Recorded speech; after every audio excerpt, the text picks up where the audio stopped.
à votre tour, messieurs les grands, de monter sur le plateau. Car si vous voulez faire la guerre, payez-la de votre peau. Merci de m'avoir invité déjà, et puis je vois qu'il y a du monde, donc voilà, ça fait plaisir. Je vais vous expliquer un petit peu pourquoi j'ai fait ce livre, celle de 14, parce que de tout temps, moi je suis féministe, syndicaliste, libertaire, voilà, et de tout temps je suis contre la guerre, ça c'est déjà une bonne raison.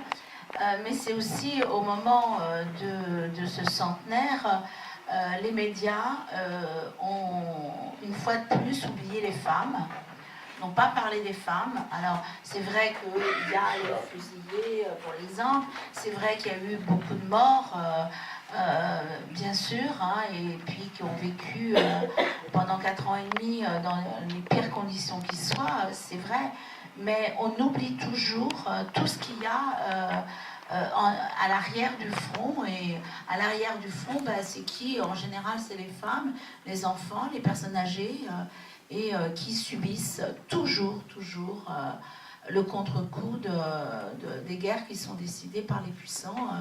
Voilà, et donc moi j'avais envie de reprendre qui étaient ces femmes, qu'est-ce qu'elles avaient fait, parce qu'on a surtout parlé qu'elles avaient pris des emplois qui étaient réservés aux hommes auparavant, dans la mesure où les hommes étaient au front. On a surtout parlé de ça. Alors ça fait joli de voir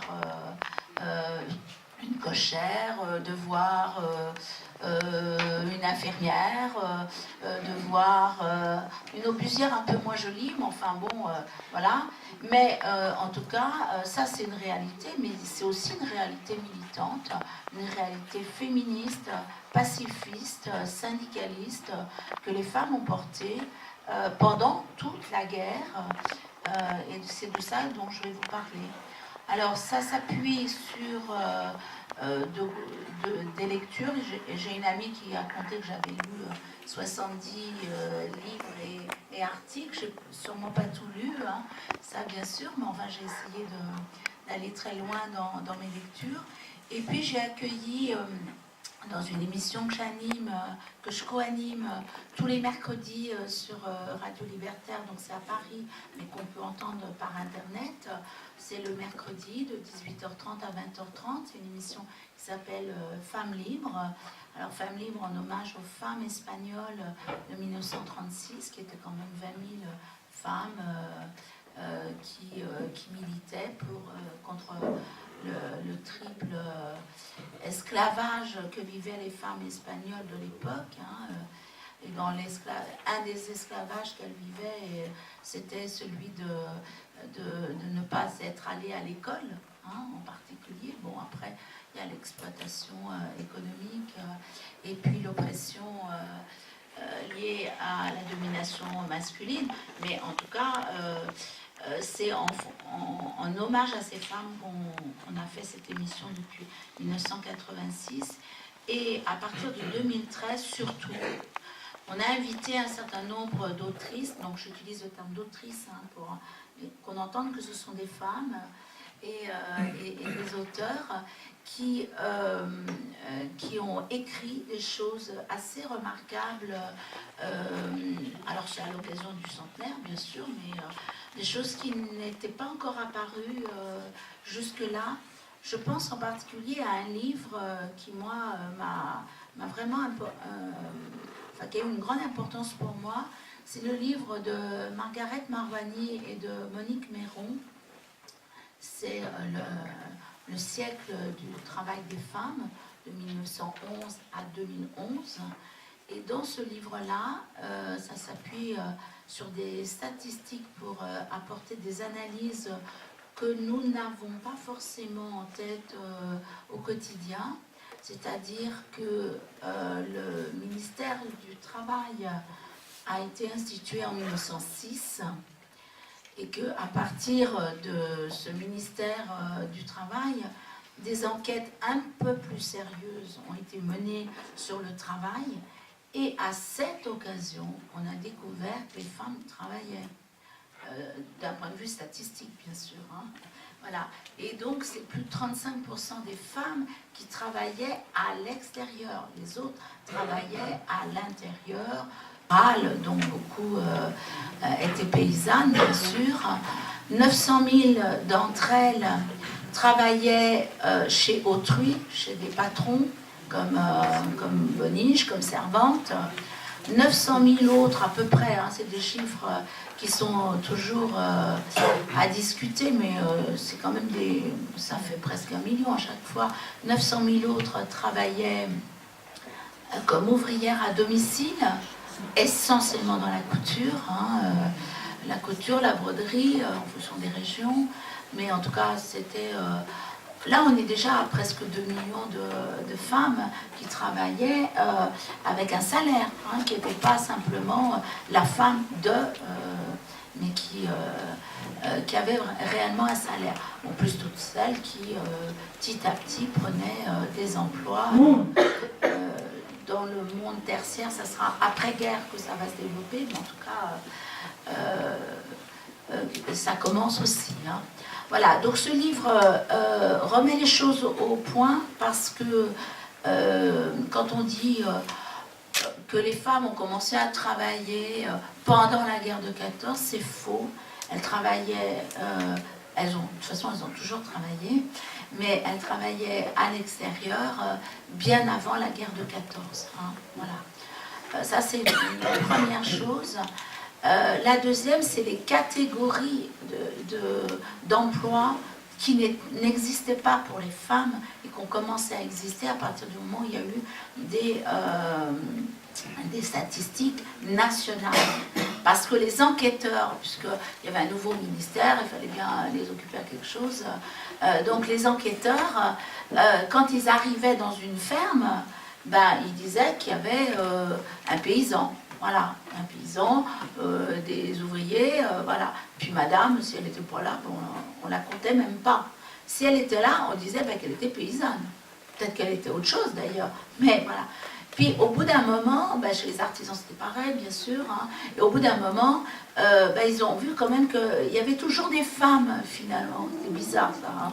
Hein. Et que petit à petit, ils se sont rendus compte qu'elles n'étaient pas forcément que paysannes, qu'elles n'étaient pas forcément que artisanes, etc., etc. Et là, on a commencé à constituer les catégories. Elles ont évolué, elles se sont complexifiées hein, au fil de ce siècle-là, bien sûr, mais l'origine, c'est quand même juste avant la guerre de 14. Hein. On a les chiffres de 1911. Après, évidemment, pendant la guerre de 14, il n'y a pas beaucoup de chiffres. On reprendra après la guerre, hein, mais on peut comparer les chiffres d'avant la guerre de 14 avec les chiffres d'après la guerre de 14. Et là, on voit qu'on sera en progression de l'emploi des femmes jusqu'à aujourd'hui. Hein. Voilà, ça c'est pour ce livre qui m'a relativement marqué. Il y a un autre livre qui est tout à fait différent. C'est un livre sur les cartes postales, puisque à l'époque, on n'avait pas Internet. Hein. Je redis tout ça, mais ça paraît évident, mais il y avait d'autres moyens, et les cartes postales sont un moyen qui reste à notre disposition pour savoir quel emploi les femmes occupaient. Alors, il y a deux sortes de cartes postales. Les cartes postales humoristiques, où on utilisait des comédiennes pour montrer les nouveaux emplois des femmes. Et là, c'était humoristique, mais c'était contre l'emploi des femmes, grosso modo, puisqu'on voit, je cite toujours ce cas-là, mais parce que ça va vous rappeler autre chose, une avocate avec un bébé devant elle, et puis en dessous, c'est qui peut garder l'enfant pendant qu'elle est en train de plaider. Bon, ça vous rappelle Ségolène Royal, quand un de ses copains de parti a osé dire mais qui va garder les enfants. Voilà. Donc des cartes postales humoristiques et qui montrent de la part des auteurs une opposition au travail des femmes, en tout cas une volonté de les ridiculiser. Et puis une autre partie de cartes postales faites par des femmes elles-mêmes sur leur propre emploi pour faire de la publicité sur leur emploi. Je cite un exemple, colleur d'affiches. Et là, il faut dire colleuse d'affiches. Parce qu'il y avait beaucoup de femmes avec une échelle sur le dos et qui allaient coller des affiches. Et pour qu'elles se fassent employer, eh bien, elles distribuaient leurs cartes comme on distribue peut-être des cartes de visite aujourd'hui ou qu'on fait sur toute la pub par Internet. Voilà. Donc ça, c'est un livre aussi qui nous révèle des situations de travail des femmes qu'on n'imaginait pas. Alors les cartes postales, elles se sont arrêtées en 1930, hein, en gros. Mais enfin, on a quand même une vision très intéressante avec ces cartes postales. Le troisième élément, j'ai envie de vous soulever, puis qui fait encore plus écho avec la journée d'aujourd'hui, c'est le spectacle qu'a donné Monique Surel-Tupin, Les Guerrières de la Paix. Et dans Les Guerrières de la Paix, elle a présenté en particulier le procès d'Hélène Brion, mais aussi Blanche Maupas dans sa quête pour réhabiliter son mari, qui avait été fusillé pour l'exemple à Soins en 1915. Voilà, un spectacle qui mettait en scène des personnages comme Séverine, donc, qui était une écrivaine, une journaliste, anarchiste, qui a toujours lutté, hein, Séverine, c'est quelqu'un d'important, qui a toujours lutté contre le fait que l'État aille regarder dans la vie privée les relations entre les individus et les relations de couple en particulier, hein, qui disait que l'État n'avait pas à mettre son nez dans les alcôves. C'est l'expression qu'elle utilisait, hein, pour la liberté sexuelle en particulier. Voilà, donc trois repères que je vous donne pour ouvrir cette conférence, mais aussi pour dire que les femmes ont toujours été oubliées de toutes les guerres, celles de 14 comme les autres, hein. Et ce silence, bien sûr, il couvre des inégalités. Et c'est sur ces inégalités que les femmes vont se mobiliser et vont militer. L'histoire transmise à l'école, elle fait toujours la part belle aux combattants, hein, même quand ils sont morts, même quand ils ont des gueules cassées, hein. Il y a eu... heureusement qu'on s'est occupé des gueules cassées, mais en tout cas, c'était des dispositifs qui n'ont pas existé quand les femmes étaient massacrées physiquement, hein. C'est que pour les hommes. Bien sûr, on a 30 000 monuments aux morts dans nos villes et villages. On en a je ne sais pas combien pacifistes, mais on en a, c'est sûr, beaucoup moins, même s'il y en a beaucoup aussi, bien sûr. Et on est plus prêt à célébrer la grande boucherie qu'à célébrer ceux qui, dans l'ombre ou au grand jour, ont milité. 18 millions de morts, hein, quand même, pendant cette guerre de 14, 4 empires qui s'effondrent, il ne faut pas l'oublier, hein, au niveau géopolitique, c'est quand même important. Et 4 empires qui s'effondrent, c'est l'Empire allemand, l'Empire austro-hongrois, l'Empire ottoman et l'Empire russe, qui vont nous donner quand même de vaines utopies. Il y en a qui vont croire que l'effondrement de ces empires, ça va nous donner une joie de vivre. Ça nous a donné Wilson avec une démocratie américaine impérialiste, ça nous a donné Lénine et le bolchevisme, Mussolini et le fascisme, et Hitler et le nazisme. Voilà. les résultats de la guerre de 14 quand même. Hein. Alors, les femmes, on n'en parle pas, parce que ce sont que des pauvres gens, elles n'écrivent pas l'histoire avec un grand H, parce qu'on parle des droits de l'homme, mais on devrait dire les droits humains, hein, puisque dans le monde entier, on dit les droits humains, il n'y a qu'en France qu'on dit les droits de l'homme. Voilà, c'est quand même un peu étonnant, mais c'est lié aussi à cette histoire du siècle des Lumières, hein, mais depuis, les Lumières ont dû s'éteindre sur la moitié de la population. Voilà, on n'en parle pas. C'est vrai que les femmes de 14, elles ont vécu le départ de leur mari, compagnon, frère, père, etc., d'une façon qu'il fallait qu'elles les soutiennent aussi. Hein, on leur a demandé de soutenir. Hier, j'ai parlé par exemple des ouvroirs. On embauchait des femmes pour une soupe chaude et on les faisait travailler 10-15 heures par jour à faire des chaussettes, des pullovers, des bonnets pour ceux qui étaient sur le front. Elles étaient plus ou moins d'accord que les hommes partent à la guerre. Hein. Il y a toujours eu des femmes qui ont toujours, au moment du départ, résisté par rapport à ce départ, parce qu'on ne savait que derrière qu'est-ce qui allait se passer. Et j'ai envie de vous lire la complainte écrite par Montellus.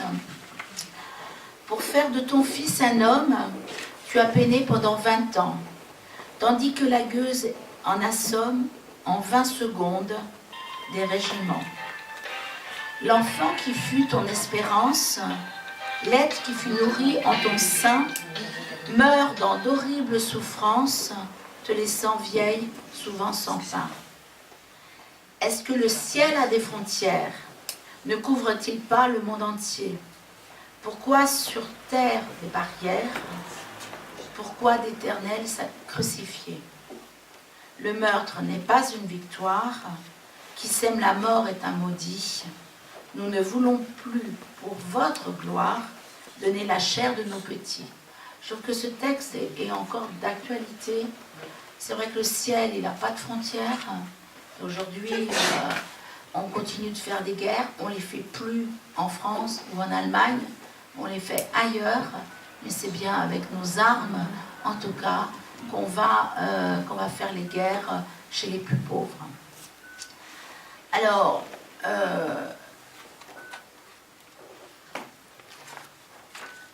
voilà. Donc, à l'occasion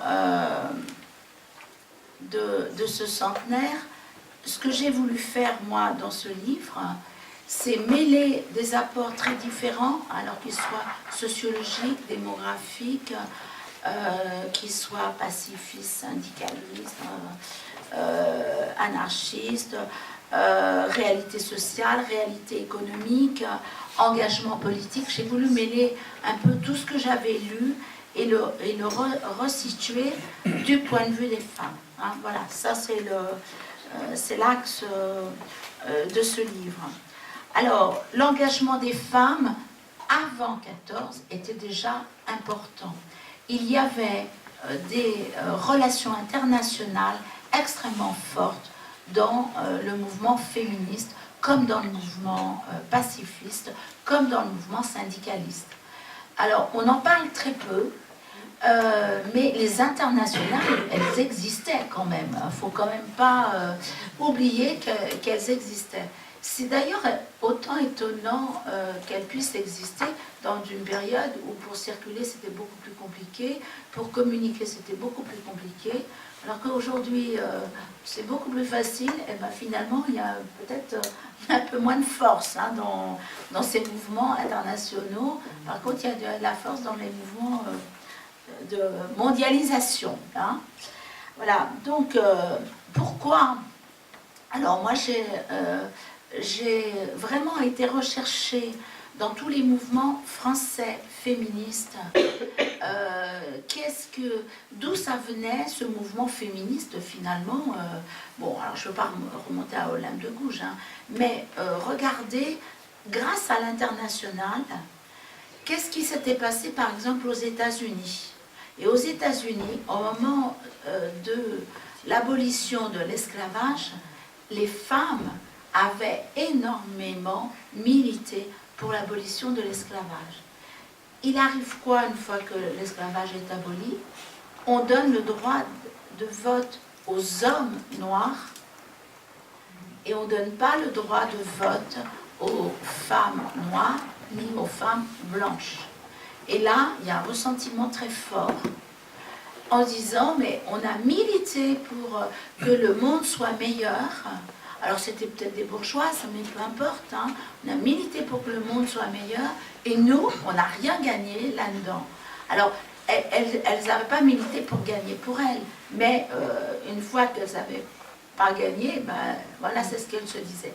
Ça s'est beaucoup transmis au niveau international et c'est arrivé bien sûr en Europe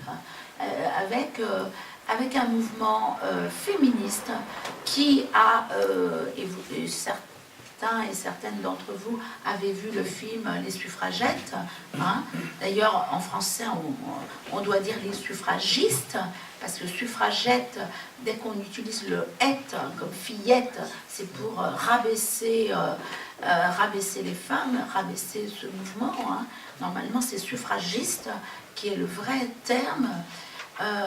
Eh bien, dans ce mouvement-là, hein, on avait un mouvement international.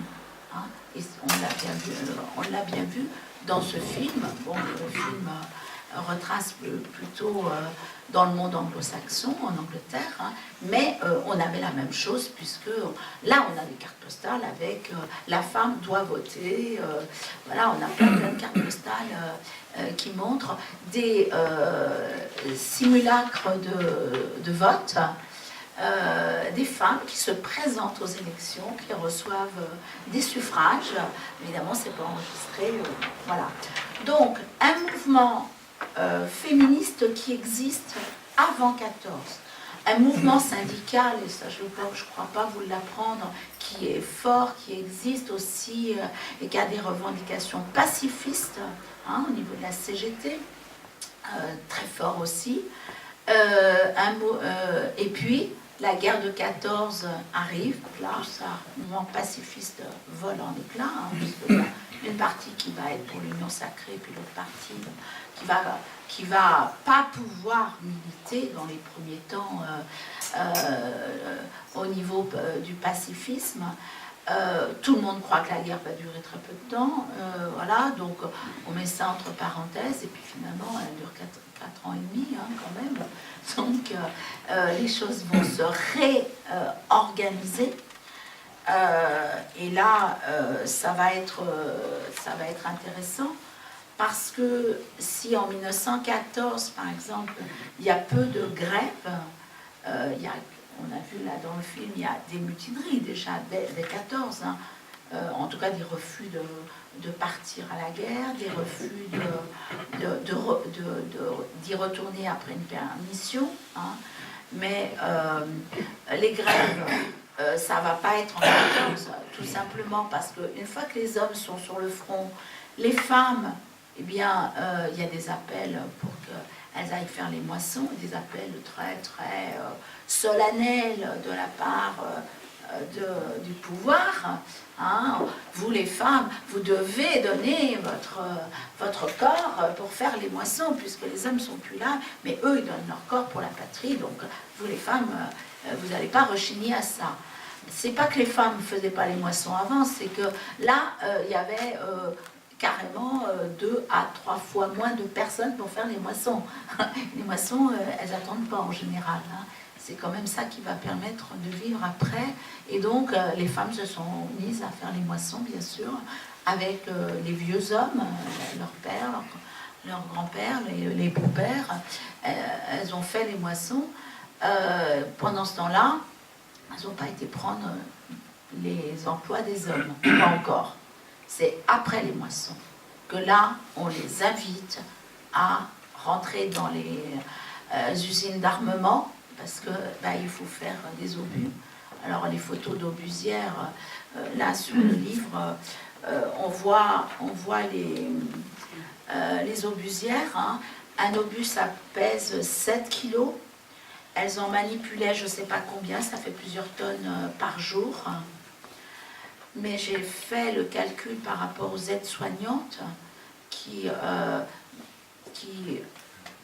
alors je ne sais plus, manutentionnent, je ne vais pas dire manipuler, manutentionnent en gériatrie, par exemple, des personnes âgées X fois par jour pour la toilette, pour ceci, pour cela, hein, eh bien, ça fait à peu près le même nombre de tonnes que les obusières. Et on va nous dire que les femmes sont des femmes fragiles, faibles. Quand on manipule plusieurs tonnes par jour, je pense qu'on n'est pas si faible que ça, mais ça va avoir pour conséquence des femmes qui vont mourir sur place. Alors, il y en a qui vont être intoxiquées, hein, ça c'est vrai.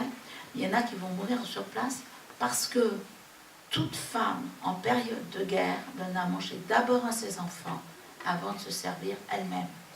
Donc les femmes ont été dénutries pendant la guerre.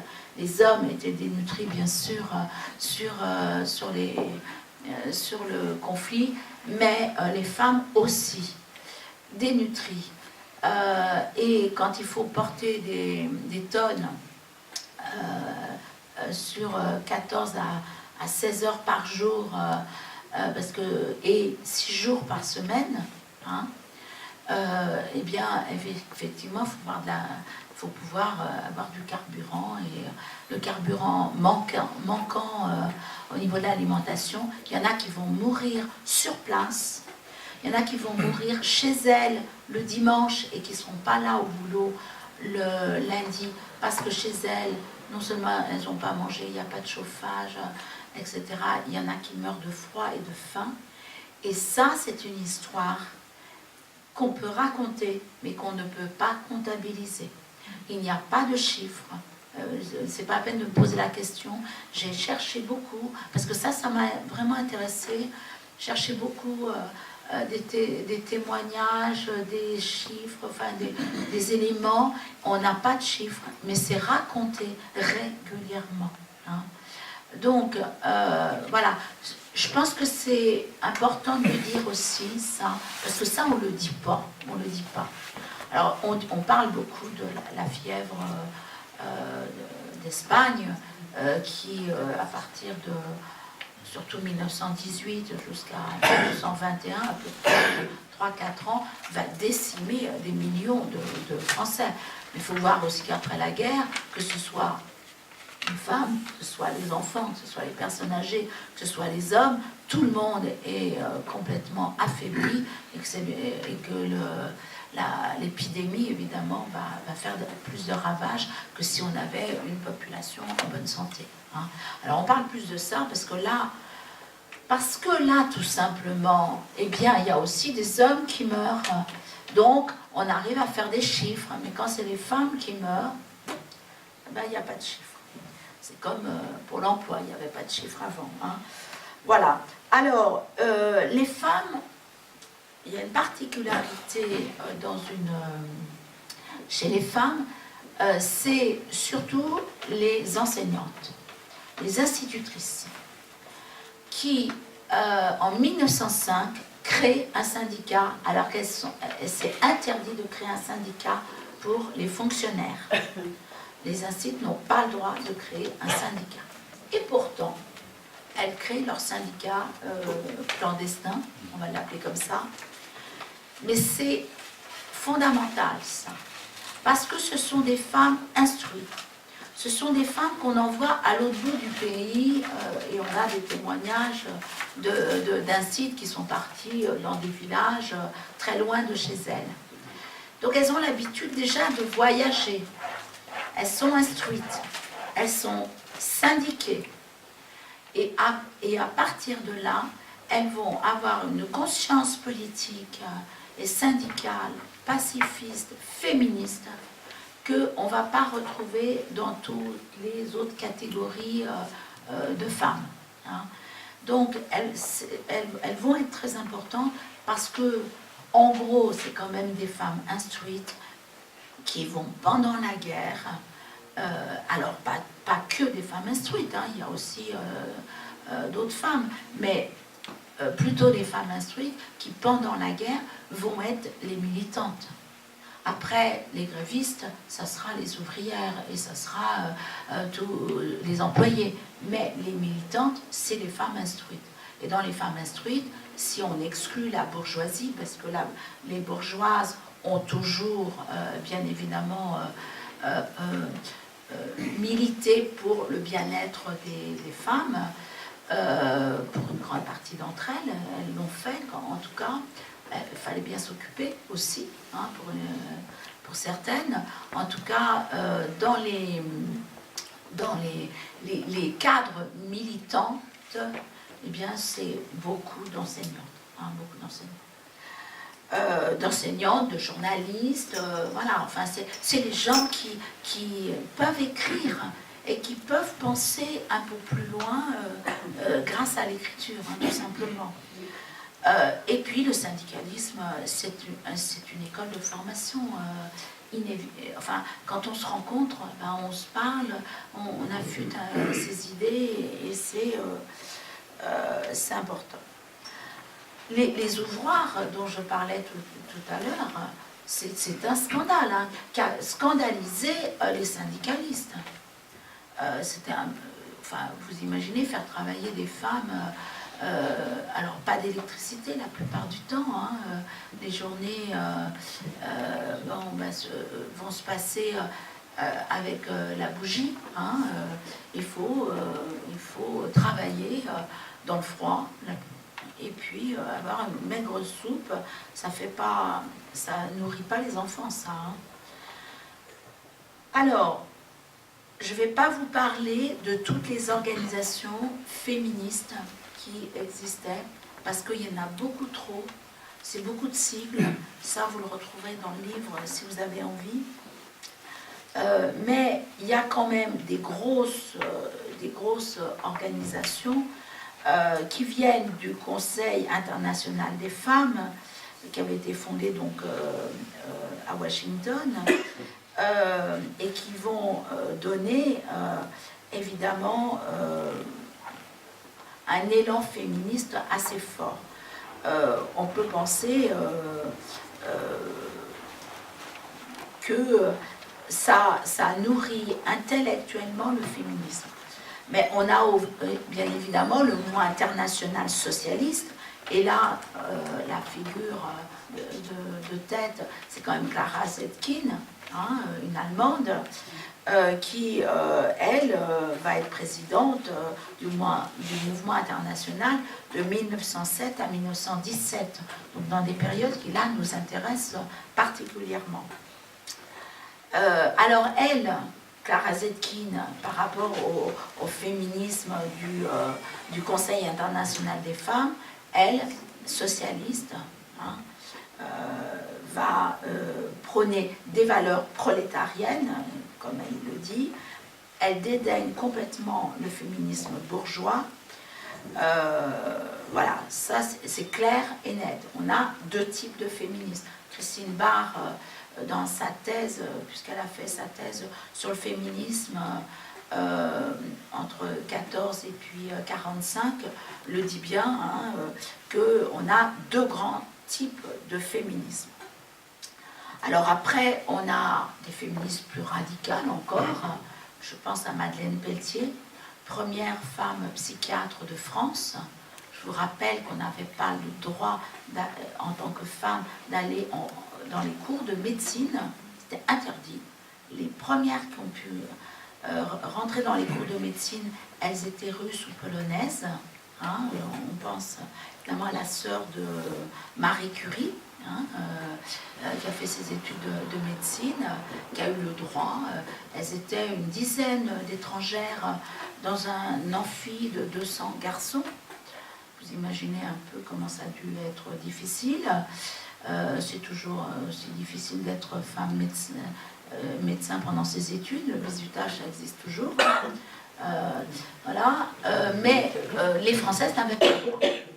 Donc, Madeleine Pelletier, elle se déguise en homme, une petite femme un peu ronde. Elle met le pantalon, le costume, là, le chapeau melon, la canne. On la voit comme ça dans toutes les photos. C'est quand même étonnant. Et elle devient psychiatre. Et là, elle va exercer au PTT parce qu'elle veut s'occuper des personnes les plus démunies, donc des pauvres. Mais elle va militer. Alors, dans les histoires qu'on raconte sur Madeleine Pelletier, on dit qu'elle était communiste, elle était anarchiste, socialiste. Bon, je crois qu'elle était surtout libre, voilà, et radicale et libre. Et elle prônait en particulier le droit à l'avortement, le droit à la contraception avec le mouvement néo-malthusien qui était relativement fort, mais qui pendant la guerre évidemment a mis... enfin, c'est presque arrêté, quoi. Madeleine Pelletier, elle critique énormément la famille. C'est une femme qui ne sera jamais mariée. On dit qu'elle n'a jamais eu de relation. Bon, ça, c'est son histoire. On s'en fout un peu, mais en tout cas, elle critique énormément la famille. Elle est antimilitariste convaincue, très convaincue. Elle est féministe. C'est elle qui a écrit toutes les entrées féministes dans l'encyclopédie de Sébastien Faure. Hein, voilà. Alors c'est pour ça que quand on dit qu'elle était communiste, on a un peu de mal à le croire, mais je crois qu'elle était dans le grand mouvement socialiste et surtout radical. Bon, il y a d'autres femmes, hein, Ariali aussi, qui était une des plus radicales. Alors elle s'appelait Joséphine Gondon et elle n'a pas hésité à sortir son revolver et à tirer. Bon, il y aura un procès puis elle sera acquittée, hein, ou à provoquer un journaliste en duel qui l'avait dénigré en lui prêtant des goûts saphiques et elle va le gifler publiquement. Ouais, vous voyez un peu les femmes, il y a quand même un certain nombre de femmes qui sont radicales, hein, voilà.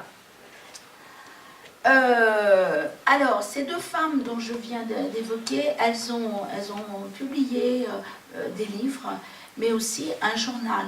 Hein, alors, pour Ariali, c'était le combat féministe, et pour Madeleine Pelletier, c'était... Bon, je ne sais plus lequel, la revue, c'était La Suffragiste. Voilà.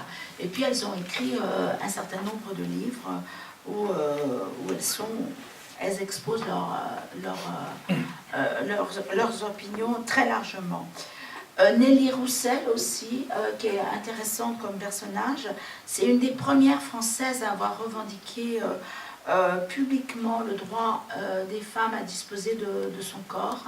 C'est un personnage...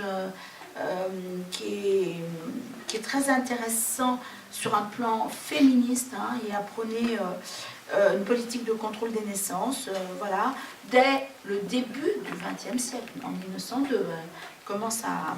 Voilà, puis elle va adhérer évidemment au mouvement néo-malthusien, elle va écrire L'Éternel sacrifié, en particulier. Voilà. Alors, la presse féministe, La Fronde, c'est quand même un journal, aujourd'hui, on est étonné. Comment un journal uniquement écrit par des femmes, avec un salaire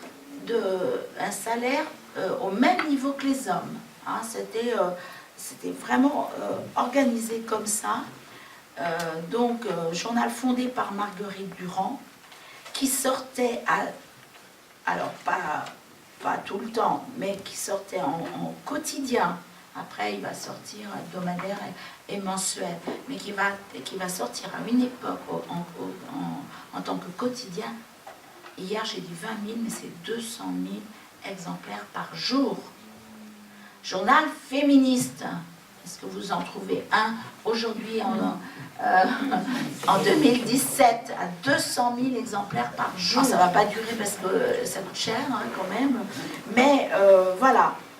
Et puis avec la guerre, évidemment, ça va devoir s'arrêter. Et là, toutes les féministes écrivent dans la Fronde. C'est comme ça qu'on sait beaucoup de choses. Hein. C'est parce que la Fronde a laissé des traces. Merci les bibliothèques, merci la Bibliothèque nationale, parce que là, on peut y aller. Et merci la bibliothèque Marguerite Durand, qui est à Paris, à la médiathèque Melville, et qui doit déménager parce que Anne Hidalgo a décidé de la faire déménager en lui donnant beaucoup moins d'espace, donc beaucoup moins d'accès pour consulter. Une bibliothèque, ça n'a de valeur que quand il y a de l'espace pour consulter.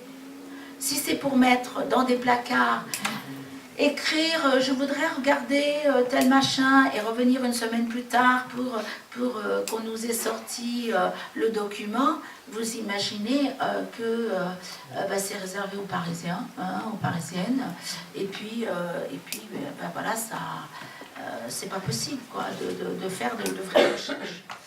Ça, c'était pour faire un petit clin d'œil. Du côté du syndicalisme, là, c'est le pompon des pompons.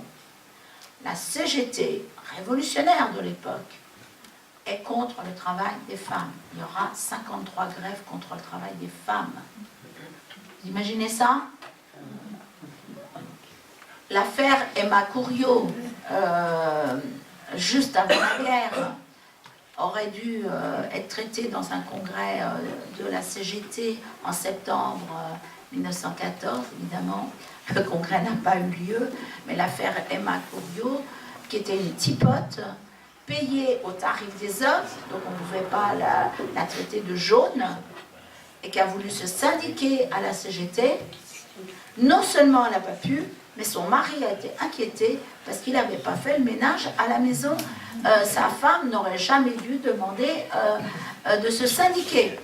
Donc lui aussi a été inquiété. Enfin, il faut quand même le faire. Les femmes auront le droit de se syndiquer à la fin de la guerre. Hein. Voilà. En gros, les femmes, quand elles viennent travailler, eh bien, c'est que ça va générer du désordre dans l'usine, dans l'atelier, parce qu'une femme au milieu des hommes, on ne sait pas qu'est-ce qui va se passer. Hein, voilà. Il y a quand même dans le mouvement syndical des syndicats qui disent que... alors, il y a deux types de syndicats. Il y a des syndicats qui disent une femme seule doit travailler, il faut l'autoriser à travailler pour qu'elle puisse nourrir ses enfants. Et il y a une autre partie des syndicats qui disent mais de toute façon, on n'a pas à savoir si elle est mariée, pas mariée, machin, tout chose. Une femme doit pouvoir travailler comme un homme doit pouvoir travailler. Hein. Mais ce n'est pas la majorité. Donc, les femmes vont prendre les emplois des hommes. Mais en même temps, des femmes vont continuer à militer. Elles vont reprendre ça surtout en 1915. Deux types de militance, bien sûr, une militance pacifiste, anti-guerre, hein, très forte, mais aussi des grèves et des grèves de femmes, il va y en avoir un paquet. Alors, dans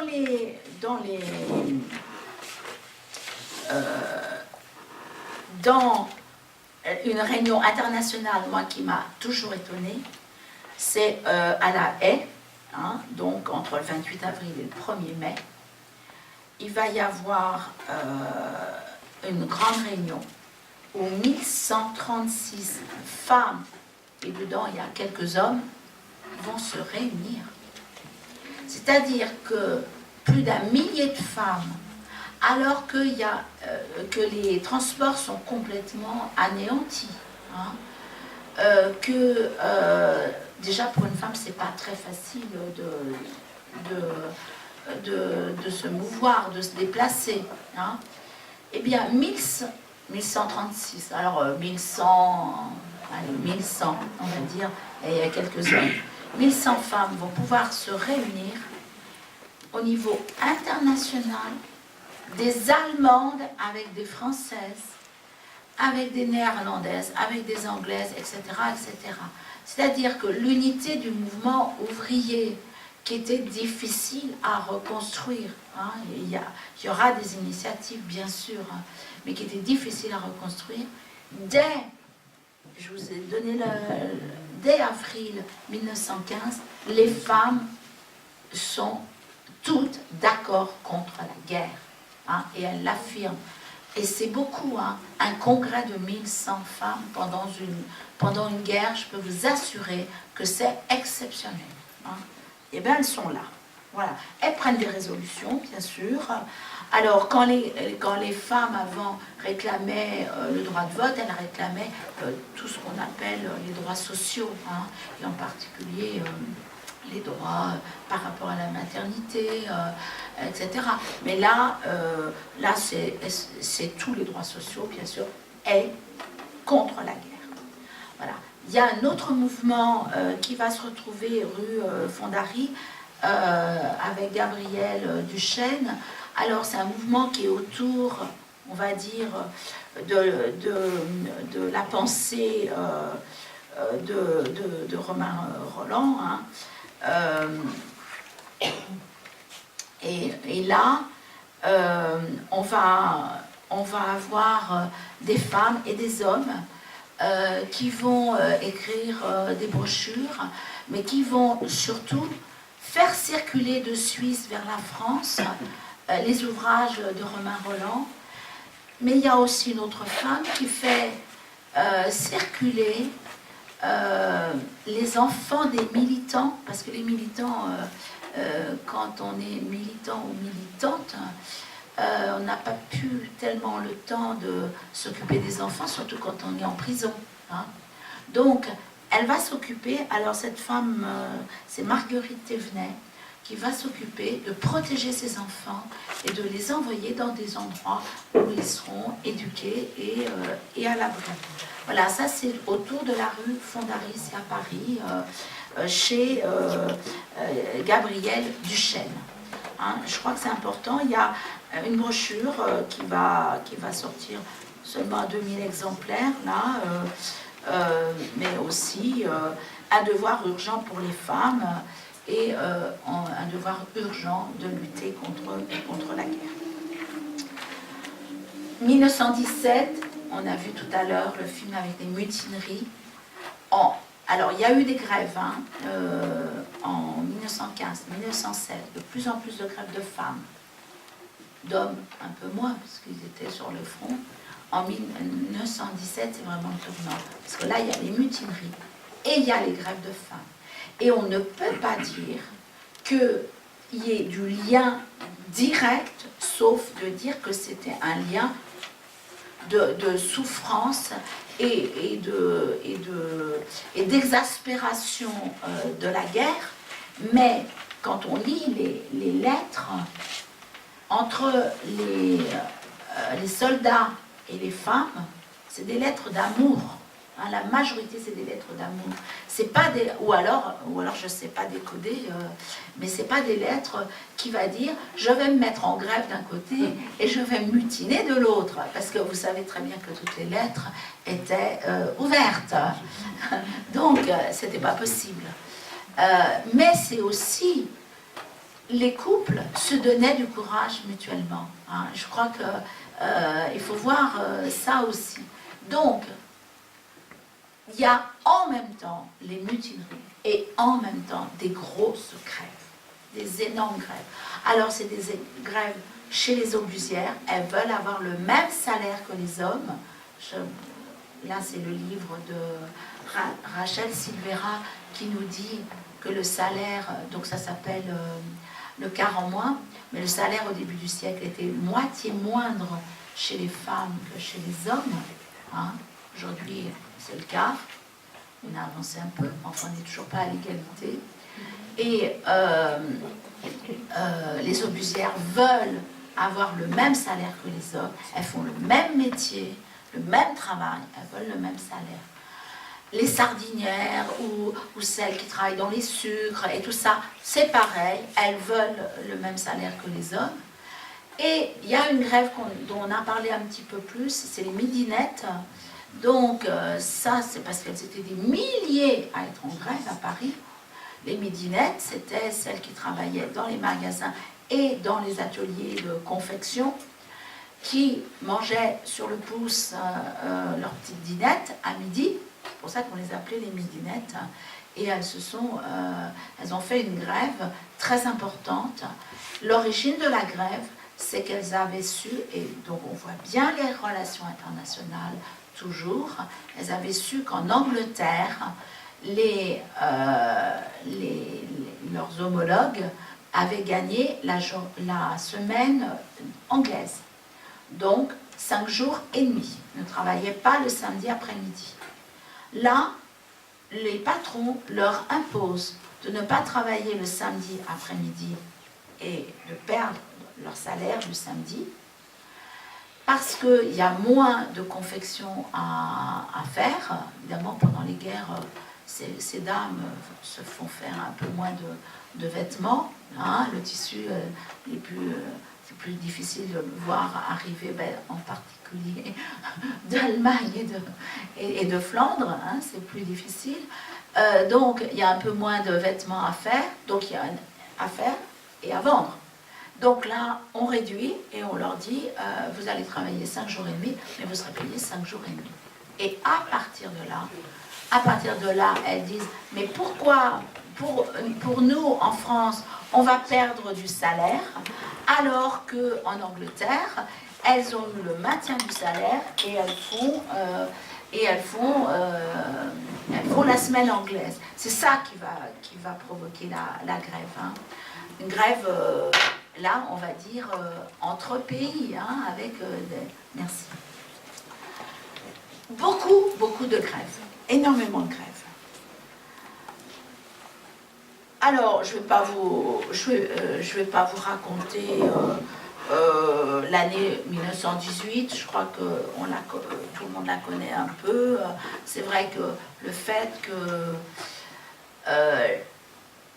la révolution de février et d'octobre, je dis bien de février et d'octobre, en Russie se déclare, parce que février, vous le savez, c'est aussi une grève de femmes qui, le 8 mars, dans le calendrier grégorien, ou le 24 février, dans le calendrier julien qui était en vigueur à l'époque, c'est une grève de femmes contre le mouvement bolchevique qui, la veille, leur avait dit « vous ne faites pas grève », et elles ont quand même fait grève. Hein. Vous avez marre d'être intoxiquées, marre surtout de faire les queues pour acheter du pain, et marre que leurs hommes soient à la guerre. Donc il y avait 2 revendications. Elles voulaient du pain et contre la guerre. Hein. Voilà, ça c'est février. La Russie va sortir de la guerre avec le pacte, en signant le pacte. De l'autre côté, c'est les États-Unis qui vont rentrer en guerre. Hein, voilà, c'est étonnant quand même, les vases communicants comme ça. Et on va avoir en 1917 les mutineries, les grèves, cette révolution en Russie, l'arrivée des Américains. On voit bien on commence à aller vers la fin de la guerre, mais il faudra quand même attendre le mois de novembre. Ça va être long, hein. Très très long. Les derniers mois sont les pires, hein, je pense. Et finalement, qu'est-ce qui arrive pour les femmes? Pour faire ma conclusion, parce que je crois que je suis toujours un petit peu longue. Pour faire ma conclusion... oui, ça va? Oui. Il est 11h30. Vas-y. Bon, moi je vais faire une grosse conclusion. Voilà. Je vais faire ma conclusion. Qu'est-ce que les femmes ont gagné après la guerre? Puisqu'elles ont occupé des emplois d'hommes, puisqu'elles ont connu un travail collectif, parce que quand on est à façon à la maison, ouvrière à la maison, c'est pas très collectif. Hein. Je vous rappelle qu'elles étaient très mal payées, et que quand certaines d'entre elles se sont déguisées en hommes pour aller porter l'ouvrage chez le patron, et là, elle touche un petit peu plus. Enfin, il n'y en a pas beaucoup qui ont pu faire ça, parce que, évidemment, dans les villages, on était connus. Hein, mais, voilà. Mais il y en a quelques-unes qui ont fait ça. Les hommes, y compris, étaient dans le travail au domicile, étaient plus payés, parce qu'eux, ils faisaient les pantalons réservés aux hommes. Les femmes n'avaient pas le droit de faire les pantalons. Les femmes, on les utilisait pour des petites mains agiles, pour faire tout ce qui était très délicat. Voilà. Ça n'empêche qu'elles poussaient quand même les boutons des pantalons. Hein. Mais peu importe.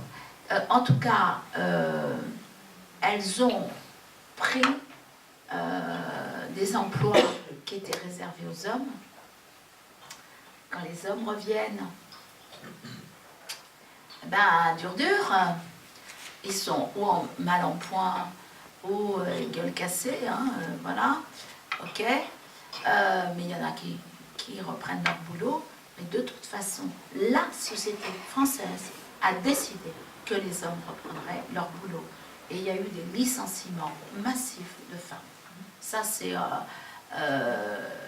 quelque chose de réel. Alors, pour accélérer le truc, eh bien, on a fait jouer finalement la fibre maternelle. Et c'est là le fondement des deux lois de 1920 et de 1923 par rapport à l'interdiction du droit à l'avortement et à la contraception. C'est bien l'origine, c'est bien la guerre, puisqu'il fallait refaire des enfants, puisqu'on avait perdu des millions de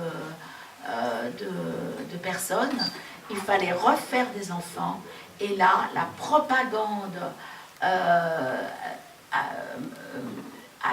familiale a été à fond. Il faut refaire des enfants, et donc il faut qu'ils se retirent de l'emploi. Pour ça. Parce qu'aujourd'hui, si on revendique encore un développement de plus de crèches et de plus de structures pour la petite enfance, vous imaginez bien qu'après la Première Guerre mondiale, il n'y avait pas de crèches en nombre. Hein, c'était vraiment très en tout petit nombre, et c'était chez les patrons, hein, les rares crèches qui existaient. Donc, on retire les femmes du travail, on les envoie à la maison pour faire des enfants et s'occuper des enfants. Ça, c'est une réalité massive. Par contre, qu'est-ce qu'elles avaient gagné, les femmes?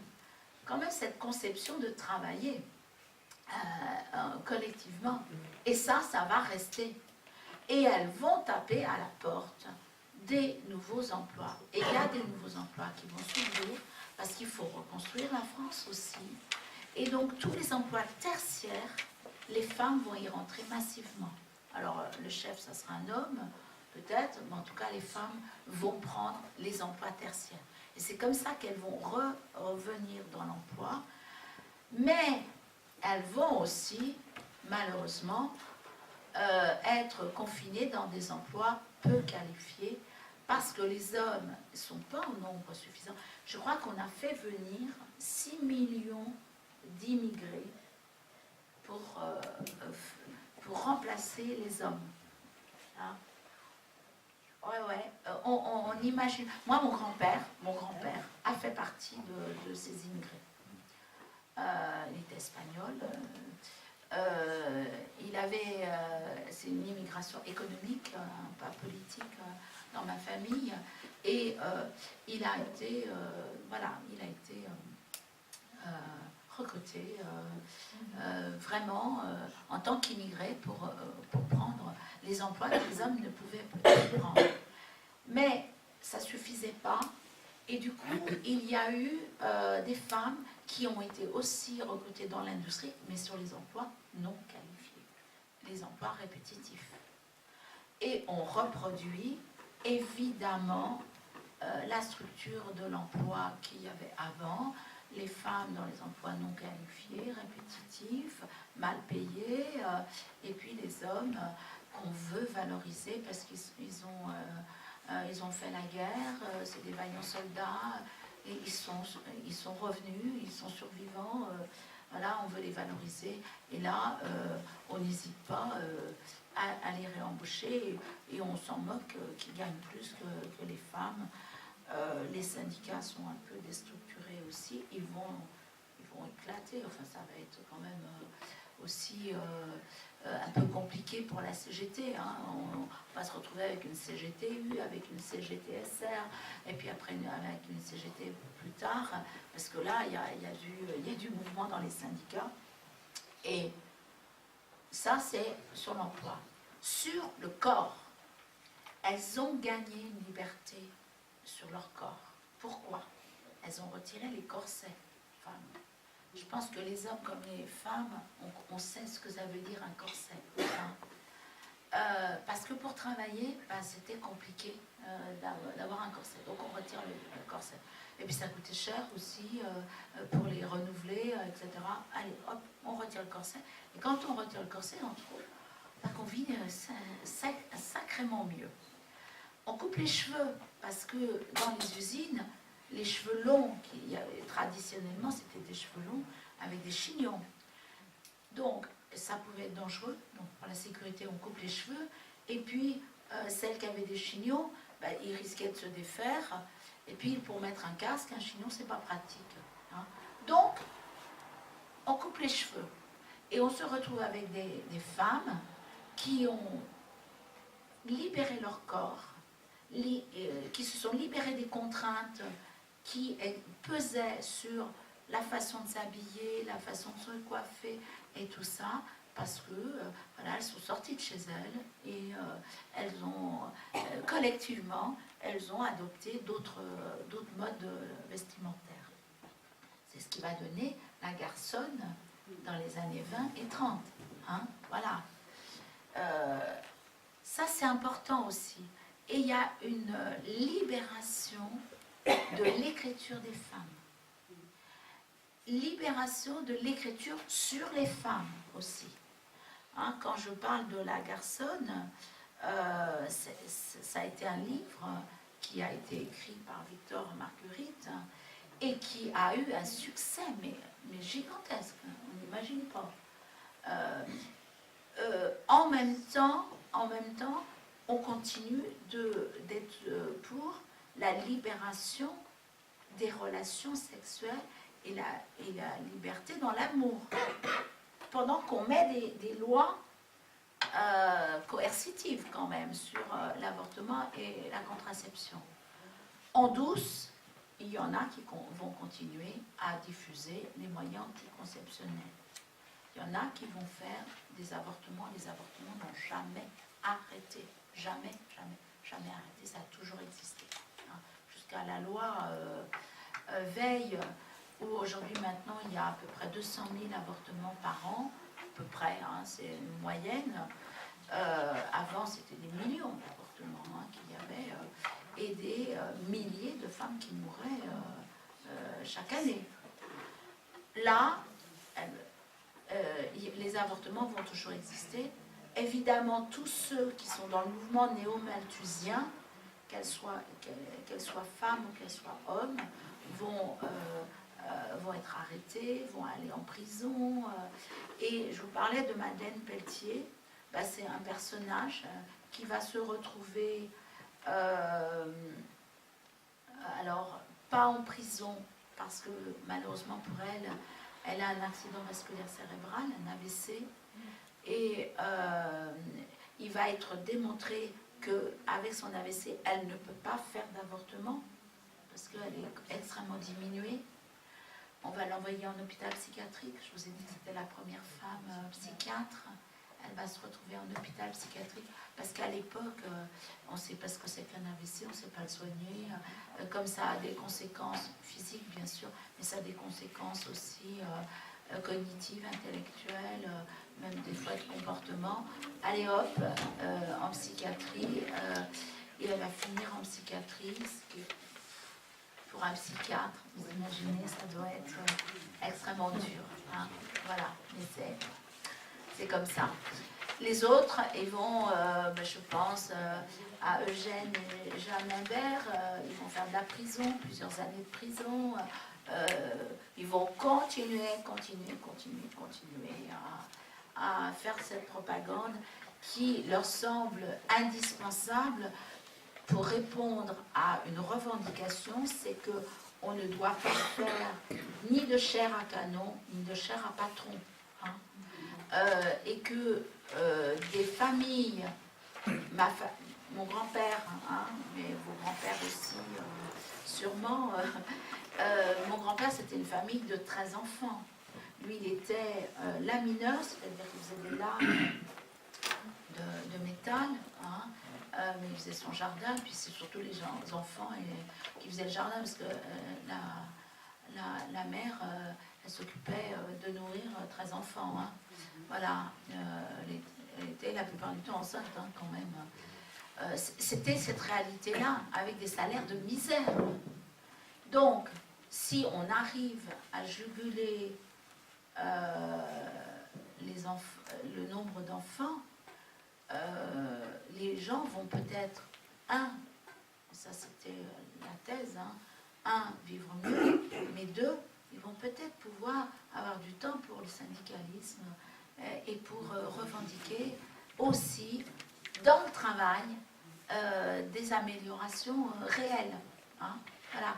Il y avait ces deux aspects-là, la vie quotidienne, mais la vie aussi au travail.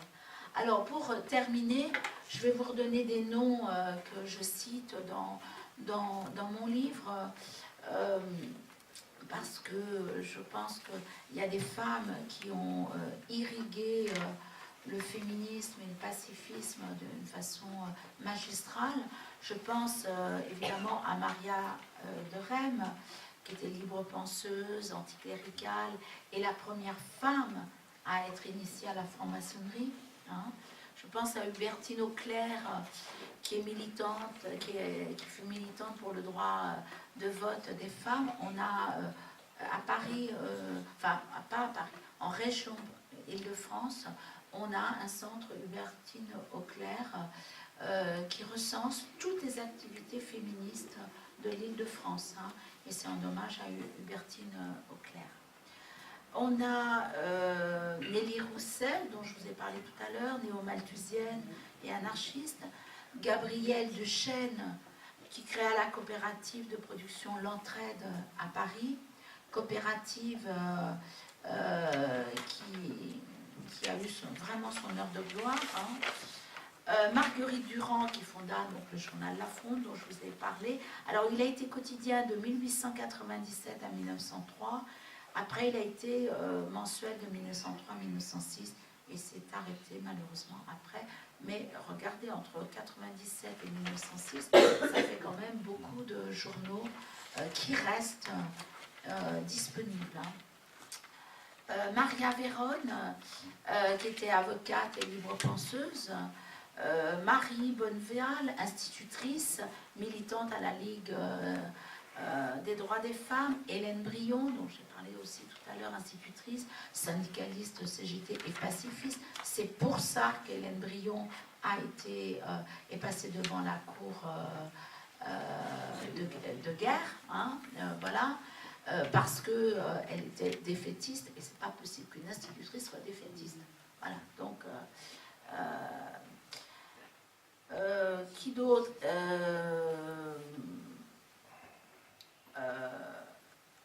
Madeleine Pelletier dont j'ai parlé, voilà, Ariali aussi dont j'ai parlé.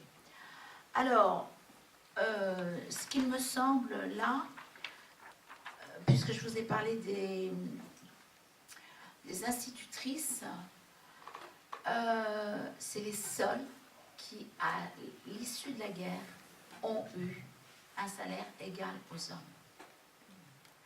Alors, quand j'ai dit ça hier soir, on m'a dit, grâce au syndicalisme. Ben oui, je pense. Parce que grâce au syndicalisme, il y avait des journaux syndicaux où la question féministe était traitée, la question des salaires était traitée, etc.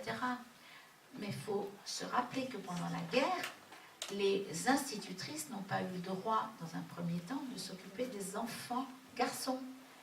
On leur donnait que les classes des filles. Et bon, au bout d'un moment, bah, on était quand même coincés et on leur a donné les classes des garçons. Mais on les surveillait drôlement. Qu'est-ce qu'elles allaient raconter aux garçons, hein? Voilà, c'est une petite anecdote que j'ai découverte. Voilà, je crois que toutes ces femmes, elles nous ont montré un beau chemin. Je crois que ce chemin, si on est là, nous, hein, tous, autant que nous sommes, c'est grâce à elles aussi. Mais bien sûr, ce combat est inachevé. Et quand on voit ce qui se passe aujourd'hui dans le monde entier, mais même en France, je crois qu'on a encore à lutter au niveau non seulement du pacifisme, parce qu'il y a des guerres toujours, et sur tous les continents.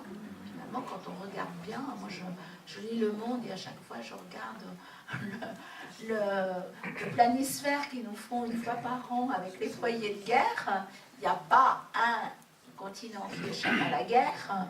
Évidemment, c'est plus en France, c'est plus en Allemagne, c'est un petit peu plus loin, chez les pauvres, hein, comme on dit. Il y a ça. Sur le féminisme, évidemment qu'on a encore beaucoup à lutter, hein, et sur le syndicalisme, malheureusement, il est pas en bonne forme aujourd'hui, et ça vaudrait le coup aussi que le syndicalisme puisse se redévelopper si on veut faire en sorte que les droits sociaux se développent et que l'égalité, parce que je crois que l'égalité des salaires, par exemple, ça ne se fera pas en dehors du syndicalisme. Je ne vois pas pourquoi la question du salaire serait traitée par d'autres, même si ailleurs, politiquement, et d'une manière féministe, il faut manifester, ça n'empêche que c'est quand même bien le rôle du syndicat de reconnaître que le travail des femmes doit être payé à la hauteur du travail des hommes. Donc là, on a... et puis, c'est aussi dans le syndicalisme qu'on doit lutter contre le harcèlement et les violences faites au travail. Dans la vie civile, il y a des mouvements qui luttent, mais dans le syndicalisme aussi. Hein, voilà. Ben, je vous remercie pour votre attention.